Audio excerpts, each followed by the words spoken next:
Party List. Yan. Alam nyo, I apologize kasi nung nakaraan, ipinaliwanag ko, sabi ko, maraming nagkakamali kasi itong dalawang babae hindi magkapatid. Itong si Drixie May, si Congresswoman Drixie May Cardema ay half sister nitong Duterte Youth Party List founder na si Ronald Cardema. Naku po, maliho pala ako. Mali yung information na nakuha ko po. Nag-research naman ako. Kaya lang, walang sablay ho pala. At paano ko ho napatunayan? Naku, binalikan ko yung source. Updated na. Dati tinatago po nila, no? Tinatago nila dati kung ano ang middle name nitong sexing asawa ni Ronald Cardema, tong dating UAAP swimmer. Si ano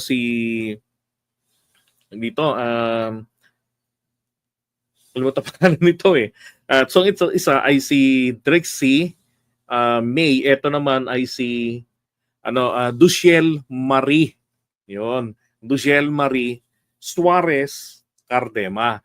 So ngayon ang nangyari po, 'di ba, meron silang existing na kaso. Wala ho silang yung kanilang party list ay wala pong publication. Alam niyo ho, sa ilalim ng Republic Act 7941. So yung political party daw po can only be registered after publication. Paano yon? Ibig sabihin, nag-apply kayo ng accreditation bilang maging party list dito sa Pilipinas. Tapos kinakailangan po rito ng publication. Bakit may publication? Para ho ipaalam sa buong Pilipinas, sa mga mamamayan, ang inyong application. Kasi baka nga naman merong kayong niloko, merong kayong ginawa ng hindi masama o yung grupo ninyo. 'Di ba? Hindi pala kayo malinis. So, binibigyan ng COMELEC ang taong bayan na malaman na kayo ay nag-a-apply para maging kinatawan ng isang sektor ang inyong grupo. Ang problema, wala ho pala silang publication at yun ang long-standing na issue sa kanila. Kaya lang, masyadong malakas at masyado pong special treatment ang COMELEC sa kanila noong panahon ni dating Pangulong Duterte. Kaya naman, naproklama pa, nakatakbo, di ba? Kaya lang etong si Ronald, ang founder, na-DQ kaagad kasi nga po, hindi na po siya pasok dun sa edad ng kabataan na 30 anyos lang dapat para maging youth representative nitong party list. Okay, so yun ang isang kaso nila. Ngayon naman po, ang pangalawang sakit ng ulo nila, ito pong misrepresentation. Kasi ito pong si Drixie May, kapatid pala ni Duciel Marie. At ang kanilang middle name po ay Dr. Suarez ang kanilang last name. So dapat po itong second nominee na si Drixie, dapat po ang kanyang apelidong nakasulat diyan hindi po Cardema, nag-apply siya bilang kabilang doon sa sa Philippine Coast Guard Auxiliary, katulad ni F. Elisa. So auxiliary sila. Kaya lang ang gamit niya po ay Cardema. Nagkataon lang naman na ang kanyang kapatid, si Duciel, ay napangasawa si Cardema. Ano ba naman kinalaman nito? At bakit kailangan gamitin niya yung apelido nang hindi naman niya asawa? Dahil hanggang ngayon po, siya po ay virgin. Kahit na siya po ay 28 anyos na. Ngayon, nalalagay ho sila sa malaking problema. Ayan, ba sabi ko sa inyo? AFP Reserve Force pa pala siya. Bukod doon sa sa pagiging Coast Guard auxiliary. Okay, sabi rito sa balita, COMELEC Law Department nakatakdang maglabas ng show cause order laban sa first nominee ng Duterte Youth Party List, si Drixie May Suarez Cardema. 'Yon. O, tama lang naman po yan, na bigyan ng due process para makipaliwanag bakit nila ginawa. Pero meron akong initial na sagot, etong si Ronald. Ang sabi niya, yun ay pang name recall. Alam niyo ho yung pang name recall na yan, kalokohan yan eh. Oh, sabi nung election lawyer si Emil Marañon III, ang paggamit ng fake o hindi totoong pangalan sa anumang sworn COMELEC form or document ay hindi lamang declaration of untruthful statements, paglabag din daw ito sa laws, rules, or regulations relating to elections. Alam nyo, merong isang party list, yung Anwaray party list noon. Yan ang naging problema. Yung paglabag din po dyan sa mga batas, mga alituntunin, patak regulasyon ng na may kinalaman sa halalan. So, ngayon, na tawag dito na disqualify yun, na-cancela yung kanilang accreditation. Dahil ang ginawa nung kanila, kasi family party list yun eh. Sila lang magpapamilya. Ang ginawa niya, yung kanyang kapatid, pinaupo niya samantalang entitled lang sila sa isang pwesto. Wala pang sinasabi ang COMELEC na, ano na kayo, pasok na kayo ng another one. Walang ganon. Hindi ba? Ganito kasi yun. Kapag nagkaroon tayo ng eleksyon, yung naka 2%, automatic one seat. Lumagpas ka na ng 6%, kasi maximum 3 representatives lang, so 6%. Lumampas ka man dyan, mag-8 or mag 10% pa kayo, hindi na madadagdagan because maximum is 6% lang para sa 3 representante na ng inyong party list. So sa kanya, entitled lang sila kasi yung hindi po nakakuha ng 2% ng total number of votes ng halalan, nako, binibigyan po lamang ng 1 seat. Kapag yung 63, kailangan kasi 20% sila ng Kongreso. So lahat po ng hindi nakakuha, binibigyan po rin tigwa 1 seat. Aba, nag-assume. Pinag-take ng audio yung kanyang kapatid, pinaupo as second nominee. Tapos kalaunan, ayun, pinadikyo ni na Jude Asidre. Diba? Dati rin naman si Jude Asidre, miyembro nung Anwaray party list. Ngayon, bahagi ng Tingog. Now, going back dito, pinakita ko lang sa inyo kung ano ang epekto ng paglabag. Kasi seryoso ho ang batas ng party list, bagamat minsan o madalas nakakairita kasi nagiging family enterprise ng mga political dynasty at ng mga bilyonaryong mga politiko na hindi naman nananalo, hindi pinagtitiwalaan ng bayan, nagtatayo ng party list at nakakapasok sa public service. Nagkakaroon ng access sa kaperahan ng kabanang yaman ng mga Pilipino o ng ating pamahalaan. Now, balikan natin ito. Sabi ni Marañon, these are 2 separate grounds for the cancellation of their registration in Section 6 of Republic Act 7941, yung party list law. Thus, even if they survive their previous cancellation cases, ano bang cancellation cases nila? Pang-red tagging, yung wala silang for publication. So makalampas naman daw po sila sa mga yon. Ma-dismiss man yung mga yon. So etong additional cases pong ito, nako, ito ho yung inaasahan nila, sabi rito, pwedeng basis for disqualification daw po ni Trixie May at ng Duterte Youth Party List. Kasi niloko nila ang COMELEC at ang taong bayan. Diba? Unang-una, hindi naman legit yung paggamit ni Trixie May ng apelidong Cardema. And besides, ang party list po mga kababayan ay iba po ito dun sa mga district representative, sa mga individual na hinalal ng taong bayan. Sabi,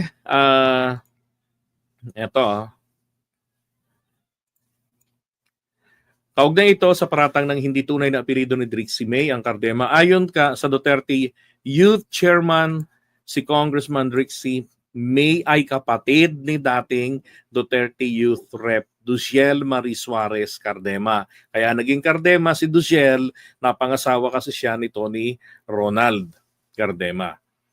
Ito namang si Drixie, wala lang. walang relasyon, hindi asawa, hipag lang. 'Di ba? Ngayon, sino po ang salarin sa paggamit ng apelido na 'yan? 'Di ba? Ito, dagdag niya, sa pagsisimula ng bawat kongreso ang mga kongresista at senador ay formal na humihiling sa Kamara at Senado para sa mga political name na mas gusto nilang gamitin dahil ang name recall ay susi sa Philippine politics. Parang katulad lang din ng ating Pangulo, 'di ba? Tawag sa kanya ngayon ay PBBM o BBM. Pero dati hindi naman sa kanya ginagamit yung BBM eh. Tinatawag siya dati, kaya naalala ko, Bongbong Marcos. Puro mga ganun, Bongbong Marcos, di ba? So ngayong nauso yung mga abbreviation, since 2016, ay na yung gamit niya, BBM. Okay, ito pa ibang halimbawa ni Ronald. Si Lani Mercado Revilla, asawa ni Bong Revilla, pinili niyang gamitin yung Lani Mercado Revilla kaysa sa tunay niyang pangalan na Jesusa Hernandez Bautista. Bautista kasi si Bong Revilla, 'di ba? Yung matandang yung senior dating senador din. Si Ramon Revilla, Bautista talaga, yung Ramon Bautista 'yon. Okay, ngayon sabi pa niya, gayon din naman daw si Agimat party list, si Congressman Brian Bautista, na pinili ang pangalang Brian Revilla. Si Congressman Gerardo Roman ay si Geraldine Roman. Ngayon ko na nalaman na yung first name pala ni Geraldine Roman ay Gerardo. Yan, kasi girl na girl siya diyan sa Kongreso And then si Senator Jose Pimentel Ejercito. So ito pala yung tunay na pangalan dapat ni Jinggoy Estrada, Jose Pimentel Ejercito. Yan ang tunay niya palang pangalan. Kala ko Coco Pimentel. So Jinggoy Estrada pala yan. Na pinili namang gamitin ng Jinggoy Estrada at iba pang politiko. Alam niyo ho, ito lang yung masasabi ko rito. Dito ho sa mga district politicians natin, yung binoboto ng mga distrito. So sila po ay pinapayagan na gumamit. Actually, nilalagay nila yung sa CONA, yung Certificate of Nomination and Acceptance. Nilalagay nila yon pag nag-fill out sila ng form sa COMELEC ng application nila. Yung Certificate of yung COE. COE ba yun? COC, Certificate of Candidacy. Nilalagay rin po nila doon yung nickname na preferred nila. Okay, bakit? Tama si Ronald, para po sa name recall. Pero, alam nyo ba, not for the party list. Hindi kailangan ng mga party list ang name recall. Bakit? Hindi po kasi sila ang ibinoboto. Ang binoboto under the Constitution at saka yung party list law, ang binoboto ng taong bayan ay ang partido, yung party list po, ang sinishade. O kaya isinusulat dati. Yun ho ang ginagawa. Hindi ho yung pangalan ng mga nominee. Kaya nga dapat yung mga nominee hindi kasamang nangangampanya 'Di ba? Kasi hindi naman sila yung iboboto. Naalala niyo nakaraan sina Diwata. Sila yung mga yung nakita mo nangangampanya. 'Di ba? Tsaka yung ibang mga miyembro ng party list, bigla na lang ngayong 2025, yung mga party list representatives na sila yung nangangampanya para sa kanilang partido. Hindi ganun dati 'di ba?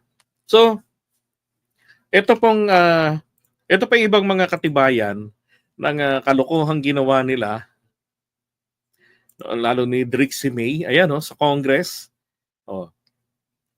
Honorable Drixie May Suarez Cardema. Di parang asawa siya ni Ronald. Ang dapat dito ay Drixie May D as in Dr. Suarez. Yun yung dapat. Ito, Okay, wag na yan. Ito yung sa sa yearbook ito. Ang nakalagay rin Brixie May Suarez. 'Di ba? Ito pa yung padala ng kanyang kaklase doon sa pinag-aralan niyang eskwelahan, yung Mater Carmelis School sa Novaliches, Quezon City. Pangalan niya talaga po ay Brixie May Suarez. Nickname ay hindi po Cardema. Ang nickname niya, May. Yan. Si May pala siya. Ito. So, sinasabi ko nga po sa inyo, chinek ko, ito yung sa genie.com. Yan. So, ito na ngayon, tama na po. Dati wala po silang nakalagay ng middle name ng doctor. Ni initial po, ni Duchel, walang ganyan. Aba, ngayon nakalagay na rin dito, Sister Duchel Cardema. Tapos yung kanyang kapanganakan. Dati yun lang, kapanganakan lang ni Trixie nakalagay. Pero si Duchel, wala kang malalaman kailan ito pinanganak. Di ba? Maging sa wiki, wala din. Ngayon nakalagay na rin dito, immediate family, sister of Duchel Cardema. And then managed by Andre Sarmiento. Kailan po nag-update? Kahapon lang po, nung isang araw lang po nag-update. So ngayon ay June 7, so June 5 po ito in-update. So kung in-update ito, ano yung meron dati? I will show it to you mamaya.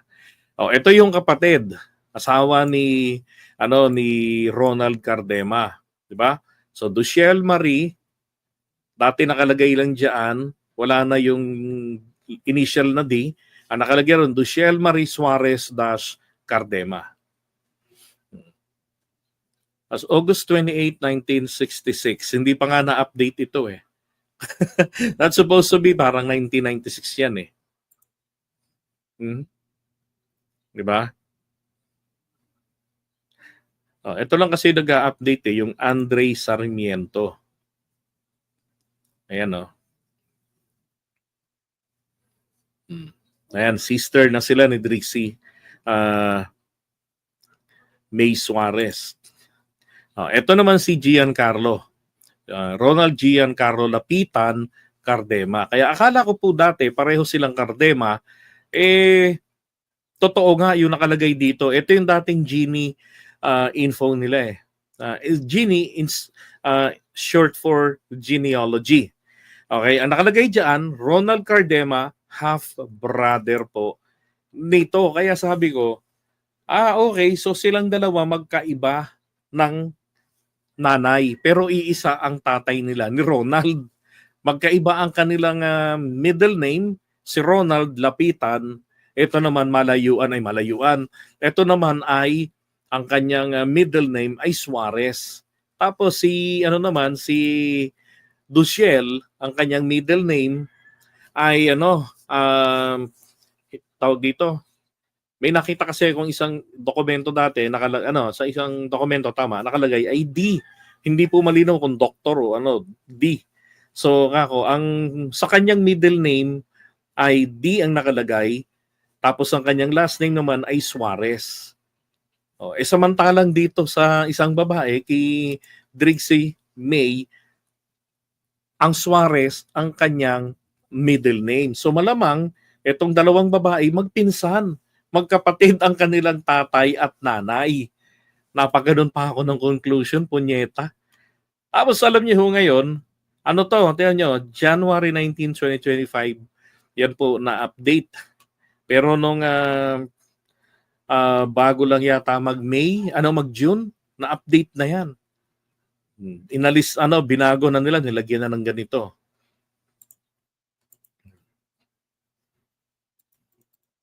Tamang kalokohan. Ito po yung tao na nag-a-update noon, taga Lubao, Pampanga, si Andre Jed Bartolo Sarmiento. Tinignan ko ang pangalan niya kung kabilang ba siya sa mga nominees. Hindi po siya kabilang sa mga nominees ng partido. Okay, so baka kung sino. Pero very misleading yung ginagawa niya. Dapat sa taong yan mademanda dahil po nakakapangloko. Ganito ang fake news. Di ba?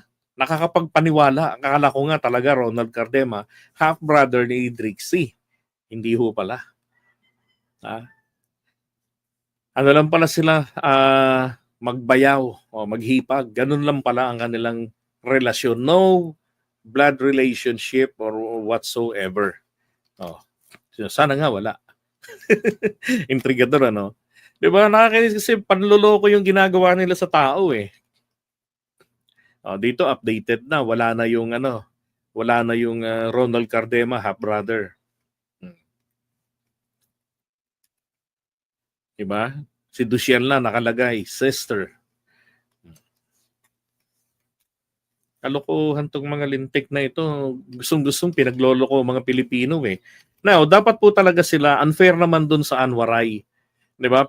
Nagkamali lang siya ng assumption, tapos panumpa niya yung kanyang sister, pinaupo niya, binigyan ng opisina sa house. Oh. Diba? Tapos kalaunan, na-petition ito, peki pala. Hindi pala dapat, diba, napwesto.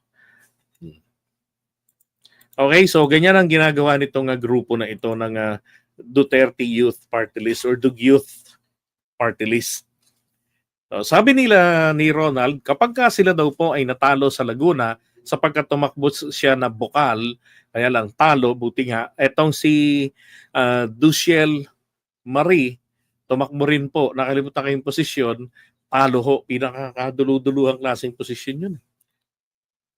Talo, tumakbo itong konsehalata. No? Hindi naman talagang dulon-dulo. Pero tawag dito, talo talaga. Sabi kasi nila, ni Ronald, kapag natalo raw po sila, no, sa politika sa Laguna at saka yung party list, ay mangingibang bansa na lang sila, mag-OFW sila. Grabe mang braso, no? Kailangan manalo. O di ngayon, may DQ case pa kayo for misrepresentation, patay. Diba? Kasi hindi isinulat yung mga nicknames na gustong gamitin ni Drixie. Ano lang talaga, maisipan lang, ganun, di ba?